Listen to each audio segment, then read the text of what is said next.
सुमित्रानंदन पंत ने। चींटी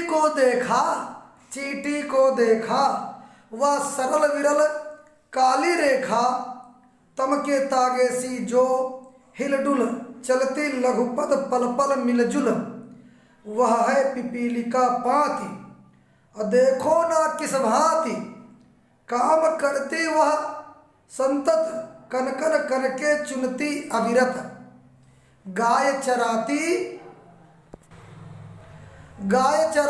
धूप खिलाती, बच्चों की निगरानी करती, लड़ती अरि से तनिक न डरती, दल के दल सेना संवारती, घर आंगन जनपथ बुहारती।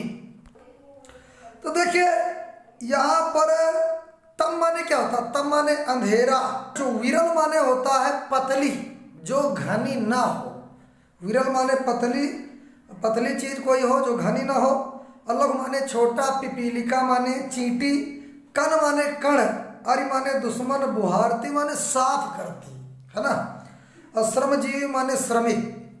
तो संदर्भ में बच्चों ये लिखना कि प्रस्तुत पंक्तियां हमारी पाठ्य पुस्तक कक्षा 10 हिंदी के चींटी नामक पाठ से ली गई है, जिसके रचयिता छायावादी कवि सुमित्रानंदन पंत जी है। प्रसंग में देखो बच्चों वही बात लिखी जाती है जिसकी हम व्याख्या करने जाते हैं। तो यहाँ पर चींटी की व्याख्या करने जा रहे हैं, तो इसमें चींटी के गुणों का वर्णन है, यह प्रसंग हो जाएगा। आइए व्याख्या। कवि चींटी के सतत प्रयत्न करते हुए कहता है, कवि चींटी के सतत प्रयास का वर्णन करते हुए कवि कहता है कि क्या आपने कभी भी ध्यान से चींटी को देखा है? वह सीधी तथा बिखरी हुई पंक्ति है जो काले डोरे के समान मालूम पड़ती है। वह हिलडुल कर तथा अपने छोटे से पैरों को मिलाती हुई चलती है। फिर इसके बाद चलती लघुपद पल पल मिलजुल, वह है पिपीलिका पाती। इसका मतलब वह उसकी पंक्ति है। क्या तुम उसको नहीं देखते कि वो कितना परिश्रम करती है? वह एक एक दाने, है ना, देखो ना किस भांति काम करती वह संतत कनकन कनके चुनती अविरत। वह एक एक दाने या कण को इकट्ठा करती है और जो है गाय चराती धूप खिलाती, गायों को धूप में चराती है और अपने बच्चों की निगरानी करती, मतलब होता है, और अपने बच्चों की देखभाल करती है। कौन? चींटी।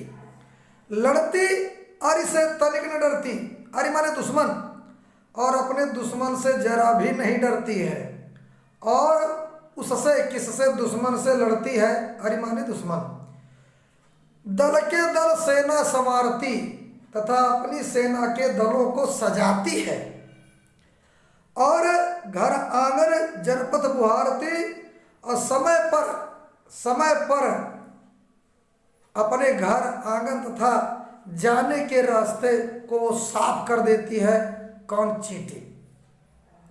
काव्य सौंदर्य में बच्चों यहाँ रस तो शांत होगा, गुण प्रसाद, यहाँ पर अनुप्रास अलंकार, उपमा तथा पुनरुक्त प्रकाश अलंकार ये पाए जाएंगे। अगला देखिए, चींटी है प्राणी सामाजिक। चींटी है प्राणी सामाजिक, वह श्रमजीवी व सुनागरिक। देखा चींटी को, उसके जी को, भूरे बालों की सी कतरन, छिपा नहीं उसका छोटापन। वह समस्त पृथ्वी पर निर्भय विचरण करती श्रम में तन्मय। वह जीवन की चिन्हगी अक्षय, वह भी क्या देही है तिल सी, प्राणों की रिलमिल झिलमिल सी। दिन भर में वह मीलों चलती, अथक कार्य से कभी न टलती। तो यहाँ पर बच्चों संदर्भ तो वही रहेगा। प्रसंग में कवि ने इन पंक्तियों में चींटी के चारित्रिक गुणों का वर्णन किया है कि उसका चरित्र कैसा है, उसका व्यवहार कैसा है। तो जैसे लिखा है कि चींटी है प्राणी सामाजिक व श्रमजीवी व सुनागरिक। तो चींटी एक सामाजिक प्राणी है, चींटी का एक अपना समाज होता है, उसी के साथ चींटी हिल मिलकर नियम पूर्वक रहती है। वह कठोर परिश्रमी है ना। देखा, वह श्रमजीवी, वह सुनागरिक, वह कठोर परिश्रमी है। और देखा चींटी को, उसके जी को श्रम करके वो अपना जीवन बिताती है। और उसमें सुनागरिक, उसमें एक अच्छे नागरिक के सभी गुण विद्यमान है। कभी कहता है कि देखा चींटी को, कभी कहता है कि तुमने चींटी को ध्यान से देखा होगा, उसके जी को, यानी वो एक जो है लघु प्राणी है, परंतु उसका हृदय, उसके बालों की सी कतरन, परंतु उसका जो है हृदय अत्यंत विशाल है। वह भूरे बालों की कतरन के समान छोटी, लघु एवं पतली है। उसकी लघुता, उसके छोटेपन को सब जानते हैं, लेकिन उसके हृदय में अपूर्व साहस है, हिम्मत है। वो छोटी है लेकिन उसकी हिम्मत बहुत है। वह सारी पृथ्वी पर जहाँ रह चाहती निर्भय होकर विचरण करती, वो किसी से डरती नहीं है। उसे किसी भी स्थान पर घूमने में भय नहीं लगता है। लगातार अपने श्रम से भोजन को एकत्र करने के काम में तल्लीन होकर जुटी रहती है। वह श्रम की साकार मूर्ति है। वह कभी नष्ट न होने वाला अग्नि कण है। जब तक उसका जीवन है, अग्नि के सदृश प्रज्वलित रहती है। कभी कहता है कि उसका शरीर कोई बड़ा नहीं है, तिल के समान अत्यंत छोटा है। इतनी छोटी होते हुए भी चींटी शक्ति से भरी हुई इधर उधर घूमती रहती है। दिन भर में वो कई मील की लंबी यात्रा पूरी करती है, फिर भी वो कभी थकती नहीं और निरंतर अपने काम में जुटी रहती है। धूप छांव है ना, दिन भर में वो मीलों चलती, अथक कार्य से कभी न टलती। दिन भर में वो कई मील की लंबी यात्रा पूरी करती है, फिर भी वो कभी थकती नहीं और निरंतर अपने काम में जुटी रहती है। धूप छांव शीत आदि में भी अपना कार्य करने से नहीं चूकती है। काव्य सौंदर्य में बच्चों ये लिखना कि पंत जी ने चींटी जैसे लघु प्राणी की चारित्रिक विशेषताओं पर प्रकाश डाला है। नंबर 2, मनुष्य को चींटी के आदर्श चरित्र से प्रेरणा प्राप्त करनी चाहिए। भाषा, साहित्य, खड़ी बोली, शैली, वर्णनात्मक, रस, शांत, अलंकार, उपमा, अनुप्रास, पुनरुक्ति, प्रकाश। इस तरह से बच्चों इसको तैयार कर लेना।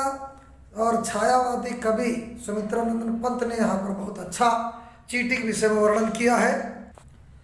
अगला क्वेश्चन है कि चींटी कविता का सारांश लिखिए, आपके प्रश्नोत्तर। तो पंत जी ने चींटी को परिश्रमी, अनुशासित एवं श्रेष्ठ नागरिक के रूप में प्रस्तुत किया है। यह काले धागे जैसी हिलती डुलती है ना, यह काले धागे जैसी हिलती डुलती दिखाई देती है। वह एक एक कण चुनकर लाती है और अपने बच्चों की देखभाल करती है। वह अपने दुश्मन से लड़ती है। वह कई कई दलों में अपनी सेना रखती है। चींटी वास्तव में सच्चा सामाजिक प्राणी है। वह बहुत छोटी है, फिर भी स्वतंत्रता पूर्वक पृथ्वी पर विचरण करती है। उसका शरीर छोटे से तिल के समान है। उसका समूह ऐसा दिखाई देता है जैसे प्राणों के कण मिलजुल कर चल रहे हों। ये आपका आंसर हुआ। अगला क्वेश्चन है कि इस कविता द्वारा कवि पाठकों को क्या संदेश देना चाहता है। तो इस कविता द्वारा कवि पाठकों को यह संदेश देना चाहता है कि मनुष्य को परिश्रमशील होना चाहिए। इसके बाद अगला क्वेश्चन है, चींटी को कवि सामाजिक प्राणी और सुनागरिक क्यों कहता है। तो यहाँ उत्तर में लिखना, चींटी गाय चराती है, बच्चों की निगरानी करती है, सेना बनाती है, शत्रु से लड़ाई लड़ती है और अपने घर, आंगन और जनपद को बुहारती है। इस प्रकार चींटी वह सब काम करती है जो श्रेष्ठ नागरिक करता है। अगला क्वेश्चन, प्राणों की रिमझिम झिलमिल सी पंक्ति में काव्य सौंदर्य स्पष्ट कीजिए।